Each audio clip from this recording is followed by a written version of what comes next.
क्या? तो आज धर्मराज सुनने और कुंती मैया बता रही थी बेटा सुनो,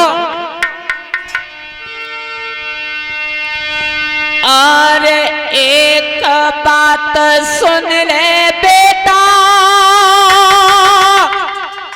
अरे तो पिछली रही थी बात आई रे,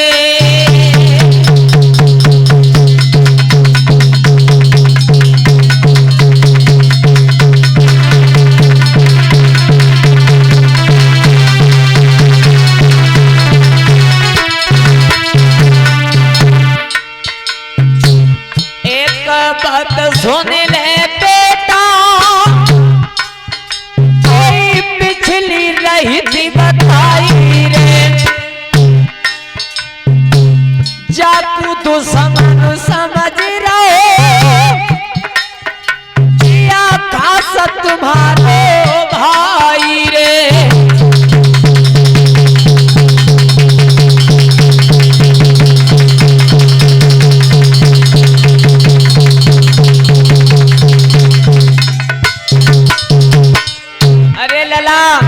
सुनी तू जाए तो समन बता रहे है ना, जो तुम्हारो खास तुम सवरते बड़ो भैया।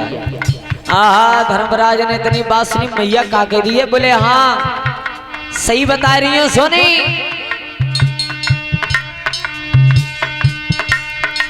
अरे सूर्य देव की कृपा भई, मैंने बेटा लोहे कचाई रे, नदिया की रेती मेरे नदिया में दो तो बाई रे,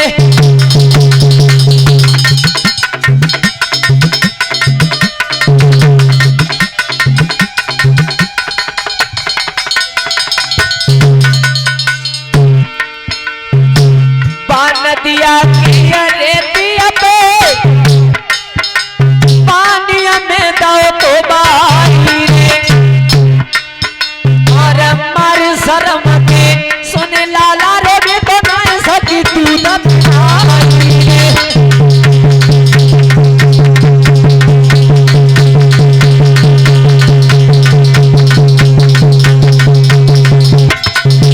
अरे बेटा सुने, तू जाके समझ बता रहे हो है ना, जित तुम्हारे खास तुम सबसे बड़े भैया हैं।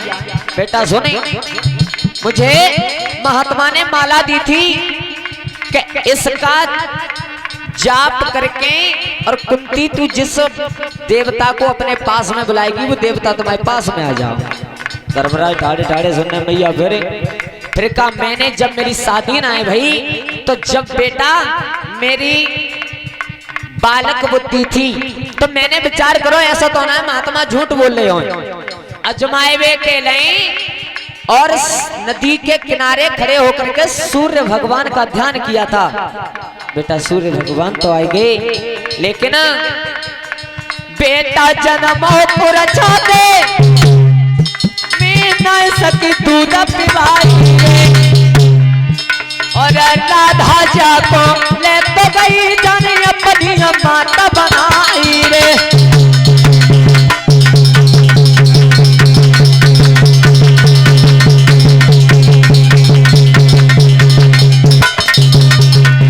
बेटा सो जब मेरे कुआरेपन में पुत्र पैदा हुआ था तो मैंने एक लकड़ी के संदूका में बंद करके और इसे नदी में प्रवाहित कर दिया था। अधीरथ महाराज और राधा इसे ले जा करके पालन किया। धर्मराज ने मूड पे हाथ मारो, मैया टीक फोड़ के रोई गए, तेने बहुत बुरा खरीदार हो भैया, मरवाए दो हमसे तने नहीं तरस विचारो है।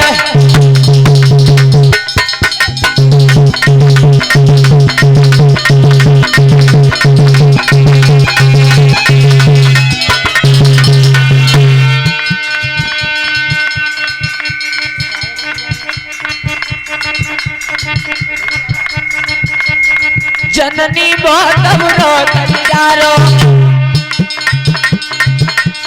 निजात नथी भैया मारो,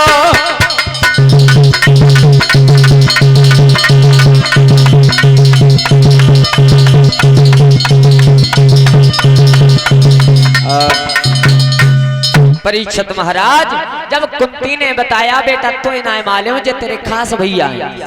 धर्मराज ने की मैया सोने तेने तना बुरो करो है कि अगर जा बात है तू हमें पहले बता देती जे हमारे बड़े भैया हैं तो चाहे हम हाथ जोते चाहे पांव छूते लेकिन इनके सामने कबू लड़त ना आई। मैया तेने इतनी बड़ी बात इतने दिनों तक हमसे छुपाई है तो ये मेरा वचन है कि आज के बाद चाहे कैसी बात हो मैं श्राप दे रहा हूं स्त्रियों को कि कोई बात पेट में रुकेगी ना। धर्मराज ने कहा था अगर मैया तू बताए देती तो हमारे हाथों से इतना बड़ा अनर्थ ना हो। तो 22 दिन आते हमारी माताओं के पेट में कोई बात रुकती है ना कैसी हो कहू न कहू बहाने ते जरूर बताइए दे। शस्त्राजित की पत्नी को मालूम पड़ा कि भगवान कन्हैया ने और मणि के लालच में हमारे देवर प्रसन्न को अंत कर दो है। परीक्षित महाराज सवेरे अब रात को नींद तो आई नहीं कब सवेरो होए सवेरे 2 बजे तो जाके कुआ बैठाड़ी है कि कोई आवेता है बताऊं कोई आवेता है बताऊं ठाड़े ठाड़े 2-3 घंटा बीत गए तब कहूँ एक पनिहारी आई। बाने कही बहना आज तुम बहुत जल्दी आई गई। बोले जल्दी का आए गए आज हमें नींद ना आई। बोले चौ बताए दूं बता कहते बताए तो दूंगा तू काऊ तो कही तो नहीं। बोले बिल्कुल नहीं काऊ तो नहीं के जो हमारे भाई हमारे देवर प्रसन्न गायब है गए ना गायब तो रू है गए तो कन्हैया ने मणि के चक्कर में माते। बाने गागर तो भले ही घरे पहुंची सास ने कही बहू पानी भर के लाई है बोले हाँ भैया तुमने एक देर बैठो में अभाला आई। वो दूसरे के घरे पहुंची बहना आज कैसे आई तू सबे। अरे आई का तो एक बात मालूम है अब तो जब द्वारका में रह बहु बेकार है। बोले चौंक जब राजा जे काम करे तो प्रजा कहाँ जाई। बोले का है गो बताए तो दे हमारी द्वारका में। बोले जे है गो एक मणि के चक्कर में और द्वारकाधीश भगवान कन्हैया ने और शस्त्राजित के छोटे भैया प्रसन्न को अंत कर दो। परीक्षित महाराज 2 घंटा तब बीते पूरी द्वारका में मालूम पड़ गई कि कन्हैया ने एक मणि के लालच में और प्रसन्न का अंत कर दिया। बलराम ने अपनी गदा उठाई चौरे कन्हैया मैंने जो विचार नहीं करो कि तू इतना गिज जाओ। कन्हैया नहीं भैया एका को नाराज चेहरे जी बता एक मणि के चक्कर में तूने प्रसन्न को मार दिया। बोले भैया मणि तो बहुत छोटी बात है मणि देने वाले सूर्य भगवान खुद आ जाएं लेकिन जब लालच में मैं कबू का हुआ मार ना सकता। और ये बात आप सब लोग जानते हो कि भगवान कन्हैया ने और भगवान श्री राम ने जितने राक्षस मारे तो लालच के पीछे एक ऊना मारो। अंदाज लगाओ भोजराज कंस को मारा था श्याम सुंदर ने अगर चाहते तो मथुरा को राज्य खुद ले लेते लेकिन नाना उग्रसेन ने राजा बनाओ खुद राज नहीं किया।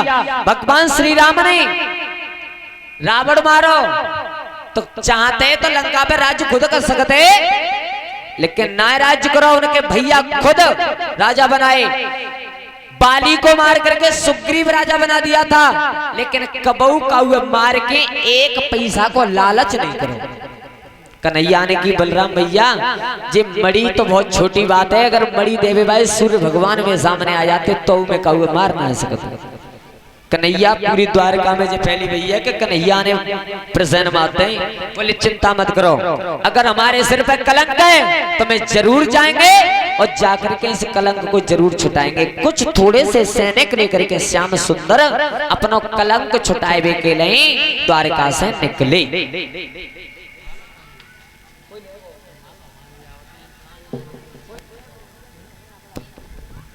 श्रोता बंधुओं जब थोड़े से आगे निकले तो क्या देखा है कि प्रसेन के वस्त्र पड़े हुए हैं। भगवान ने पहचान लिया कि कोई जंगली जानवर खा गया है। उसी समय पर धीरे धीरे आगे बढ़े बहू का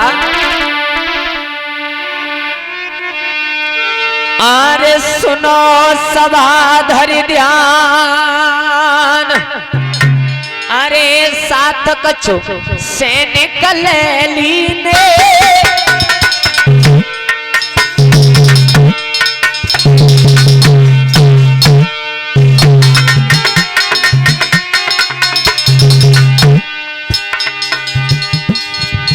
सुनो सभाधर ध्यान, सात कछु सैनिक ले लीने। दीन बंधु भगवान को जन को आगे चल दीने। भैया दीना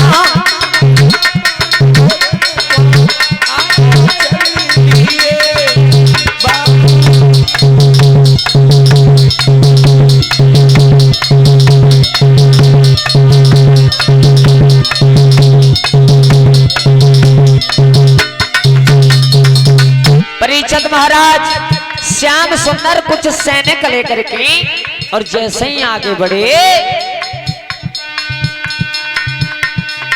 आने जामवंत द्वारे पे आए।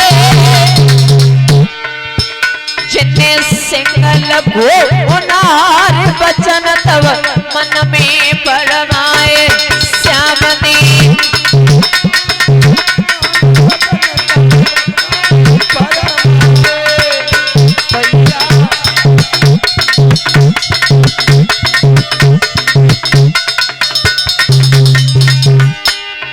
श्रोता बंधुओं, परीक्षित महाराज जब प्रसेन के कपड़ा मिले, भगवान ने विचार करो थोड़े से और आगे बढ़े तो देखा कि एक गुफा बनी हुई है और वह गुफा के द्वार पर शेर मरा हुआ पड़ा है।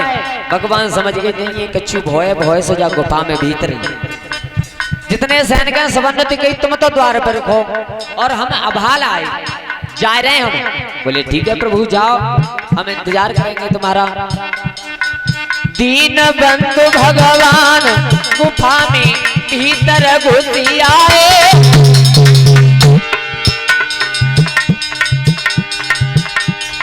अरे गुफा में भीतर घुसी आए।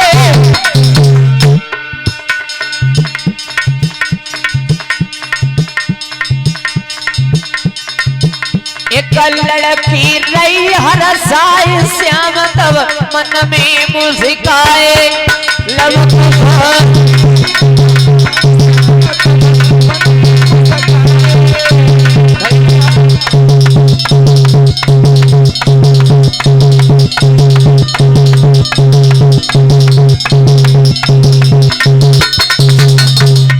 भगवान कन्हैया जैसे ही और उस द्वारका से चल करके जंगल में पहुंचे तो श्रोता बंधुओं जामवंत की गुफा में घुसे। परीक्षित महाराज जामवंती पलंग पर लेटी हुई थी, उसी के पाटी से मड़ी बंधी हुई थी। भगवान ने की मड़ी तो जइए और जामवंती ने जैसे ही भगवान कन्हैया को देखो एकदम बुरी तरीका से चिल्लाए पड़ी और जब चिल्लाई तो जामवंत महाराज आए, लेकिन जामवंत ने भगवान को पहचान नहीं पाया। परीक्षित महाराज पहचान नहीं पाया तो एक दिन नहीं भगवान श्याम सुंदर में और जामवंत में युद्ध होने लगा है। लेकिन वो युद्ध कैसा हुआ?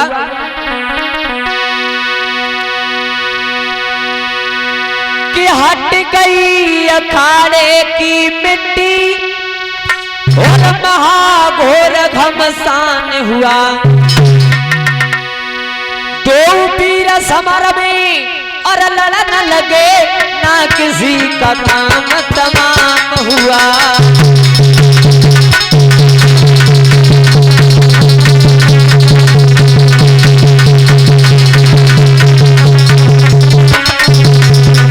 भगवान श्याम सुंदर और जामवंत दोनों में युद्ध होने लगा है।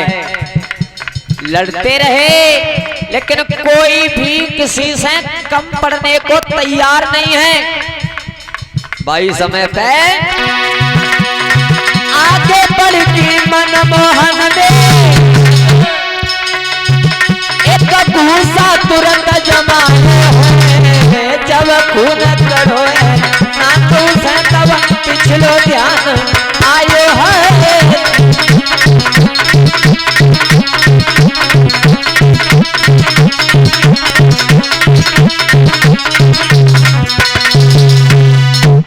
परीक्षित महाराज जैसे ही जामवंत महाराज और भगवान कन्हैया में युद्ध हो रहा था। भगवान खिलाते रहे और श्याम सुंदर ने खींच के जामवंत की नाक में घूसा मारो और नाक में घूसा पर सोई पिछली पुरानी यादें आएगी। पुरानी यादें आई भगवान कन्हैया ने की जामवंत अब बताओ तुम्हारी भजन की गुजरी मिट्टी के ना मिट्टी। भगवान कन्हैया ने ये बात क्यों कही थी परीक्षित महाराज? ध्यान देना सब बुजुर्ग कि जब श्री राम लंका पर विजय प्राप्त करके लौट के और समुद्र पर खड़े थे तो भगवान राम ने हाथ उठाए के कही जितने भालू बंदर रीछ बैठे ठाड़े हैं सब सुनो। बोले कहो प्रभु अब जी बताओ काऊ के दिल में लड़वे के लिए कोई कामना तो ना रह गई तो और तो बंदर भालू कोई ना बोलो। जामवंत ने कही प्रभु अभी तो मेरी भजन की गुजरी ना मिटी। कहा बोले हाँ। उसी समय भगवान मर्यादा पुरुषोत्तम श्री राम ने कहा था अरे जामवंत आज तो मैं मर्यादा के बंधन में हूँ लेकिन द्वापर युग में आऊंगा